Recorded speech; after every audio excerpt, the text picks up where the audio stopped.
ازاي اعرف ان شركه في البورصه قويه ماليا؟ ازاي ابص بصه مبدئيه حتى لو انا مش محلل مالي واقدر احدد ان الشركه دي الى حد ما تعتبر قويه ماليا؟ هقول لك على شويه عوامل تبص عليهم.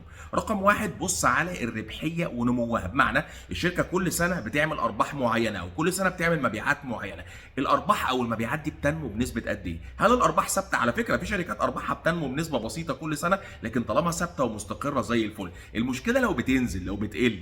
وفي شركات ارباحها بتنمو بطريقه كبيره جدا، فطالما في ثبات في نمو الارباح حتى وان كانت النسبه صغيره او كبيره، الشركه دي ماشيه تمام. وده رقم واحد. رقم اتنين، بص على هوامش الربحيه، ده بيوريك الافشنسي. في شركات على فكره بتبيع كويس جدا لكن هوامش الربحيه منخفضه جدا وبتكسب بالعافيه. مشكله الشركه اللي بتكسب على الحرف ان اي حاجه تحصل في تغيرات في مدخلات الانتاج، في غلاء اسعار، تلاقي الشركه انقلبت للخساره لو ما عرفتش تحمل الزبون الفرق ده. وبالتالي هوامش الربحيه مهمه اكتر مما انت تتخيل. وعلى فكره انا عامل لسته بالاسهم القويه ماليا من وجهه نظري، ودي مش دعوه للشراء، لكن هتلاقي الليسته دي موجوده في الجروب التعليمي المجاني في الصفحه الرئيسيه في القناه، بالاضافه الى لسته للاسهم اللي بتوزع ارباح مرتفعه في البورصه المصريه، ولسه مهمه في البورصه الامريكيه، ولسه مهمه الحاجات اللي بتاثر على اسعار الذهب، وحاجات كتيره جدا بطلت احطها هنا، بحطها في الجروب التعليمي فقط. انا بقالي 21 سنه في البورصه على فكره، فخد من حيث انا انتهيت وكمل، كده كده العلم ما بيخلصش يعني. رقم ثلاثة، نسبه الديون. وخلي بالك، هو ما ينفعش تبص على كل حاجه بطريقه مطلقه، يعني ما ينفعش تبص على الديون لوحدها، ايه ده الشركه ديونها مرتفعه دي شركه وحشه؟ لا، مش شرط خالص.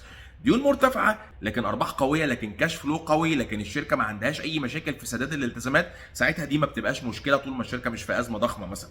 لكن شركه واخده ديون مرتفعه ويا دوبك بتكسب، ده ممكن يحصل اي مشكله تتسبب ان الشركه دي تنقلب الى الخساره او ما تعرفش كمان تسد في الالتزامات دي. النقطة اللي بعد كده، الكاش فلو عامل ازاي؟ خلي بالك في شركات بتكسب كويس على الورق، يعني ايه؟ يعني الشركة نفسها بتعمل ارباح لكن مثلا مش بتجمع الفلوس من الكاستمرز بطريقة معينة، او في حاجات مثلا مصاريف خفية مش موجودة. الخلاصة تبص تلاقي في الاخر الشركة دي عندها كاش فلو ضعيف او كاش فلو بالسالب، يعني هي الشركة فعليا بتعمل ارباح بس عندها كاش فلو بالسالب. طب يفرق معاك انت ايه؟ يفرق معاك انها مش هتعرف توزع لك ارباح، مش هيكون في عائد توزيع، مش هيكون في كوبون. وحتى وان كانت اصلا دي شركة من الشركات اللي مش بتوزع، الشركة ما عندهاش كاش تعيد استثماره انها تنمي الاوبريشنز بتاعتها، وممكن يكون الشركة دي عندها مشكله. خلي بالك برضو كل نقطه من اللي قلتهم دول اكيد ما ينفعش تبص عليها لوحدها، وما ينفعش تبص على الموضوع بطريقه محدوده، لكن هو فيديو مختصر 3 دقائق بحاول على قد ما اقدر اجمع لك اكبر كميه عوامل تبص عليها ممكنه. برضو في حاجه مهمه جدا ان انت تبص عليها، هي ملهاش دعوه بالقوه الماليه قد ما ليها دعوه بنسبه الفولاتيليتي بتاعت السهم او نسبه التباين.